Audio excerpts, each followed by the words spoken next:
would do a quick video on how to set up outcomes, which are basically like your learning targets, into Canvas. I was doing it anyway because I am starting a new unit, so I thought it would be the best time to do it. So the first thing you need to do, if you look over to the side here, I have Unit 1 and Unit 2. I'm going to make a group for Unit 3. So I'm going to click on that. And the name I'm going to call it is Unit 3, Egypt. You can describe it if you want. You don't have to. I click Save, and I move on. So then I open this up. Actually, I don't have to. Whatever.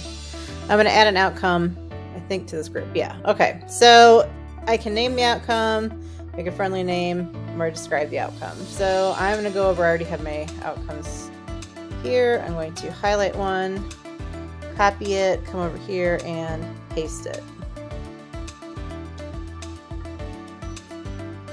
Okay. Then when you come down here, this is where you have your criterion. So it's set for 530.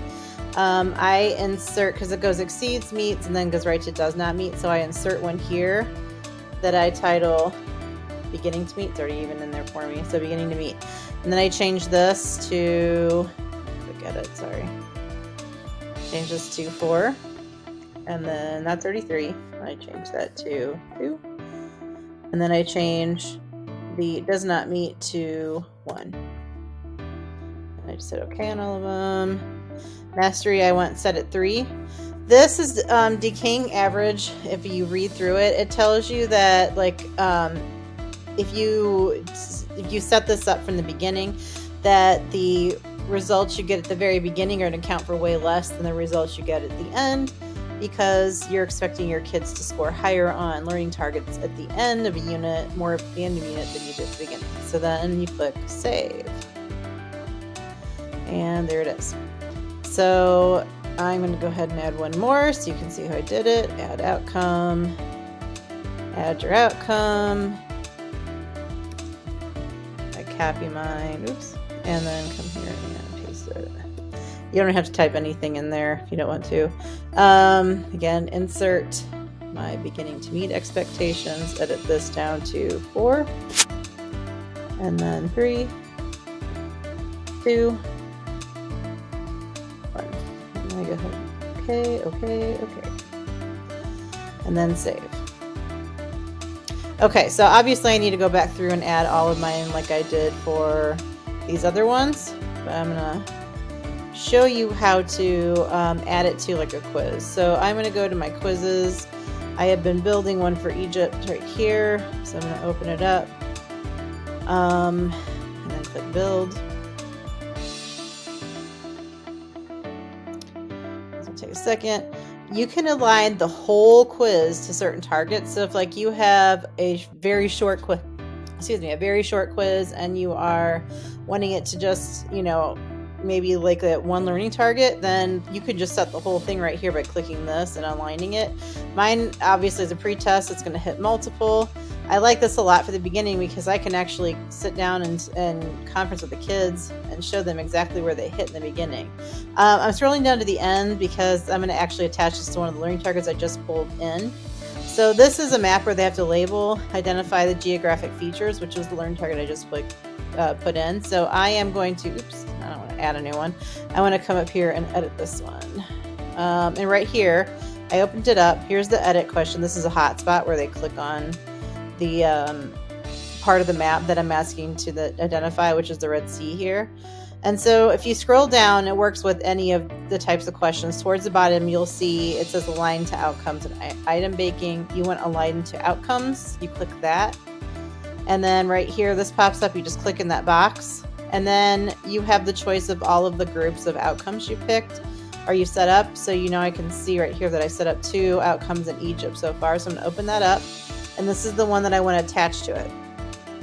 So then I'm going to click that, and I'm going to click Confirm Alignments. And then it goes on there, and I can click Done. So what this looks like at the very end, when you are done taking your tests, and you click on Reports, Right here is something called outcome analysis, and right now it's not going to show me anything because nobody's taken a test. But what happens is when you click that after all your students have taken your test, pre-test, quiz, whatever, you click there and it's going to give you a full list of all your students, and it's going to show across the top all of the learning outcomes. And then it shows which ones they've met, which ones they haven't. And then if you click on, let's see if I can get to one that I've already done. Back. Actually, return to what? Let's see. Like, let's look at the pretest. Doesn't really matter. You're going to see that all of the kids haven't really met among them because it was pretest. So this is an example. I kind of blew this up big so I don't show the kids' names, but this is what it would look like if you clicked on the reports. Again, this is zoomed in, so the kids' names are all right here on the side. I just didn't want to show it on video. So what you do from here, this is a pretest of Mesopotamia. So again, you can see that most of these kids don't have mastery because obviously they don't know the information yet. But you can see this is an individual student, so I can look across at every single learning target to see if they met or didn't meet that learning target. If they meet it, they get this little green star by it, the learning target, and it says mastery. If I click into the learning target, like this one, it's going to show me how many students are exceeding expectations, how many are meeting expectations, how many are beginning, and how many do not meet the expectations. And again, it's calculated by that average of the questions asked. Okay, so I don't want to show their faces. Okay, so I'm gonna get out of there like that. Okay, but it also tells you really quick at the bottom of that learning target, there's 13 mastery, 93 didn't meet that learning target. So, and again, there's only like 2 questions for that one. So this is just a quick way to really drill down into the data of who is meeting and who is not meeting your learning target. And I found it really helpful for like pulling some small groups to the side. If you get the checkpoint, or like I call them checkpoints, quick quizzes or whatever, and you notice that you have a group of kids that are not understanding a certain concept, it's really great to look at this really quick and pull those kids aside. But anyway, that's how you do that. I thought I'd make a quick video to show you. If you have any questions, let me know. But all right, thanks. Great. Have a great day.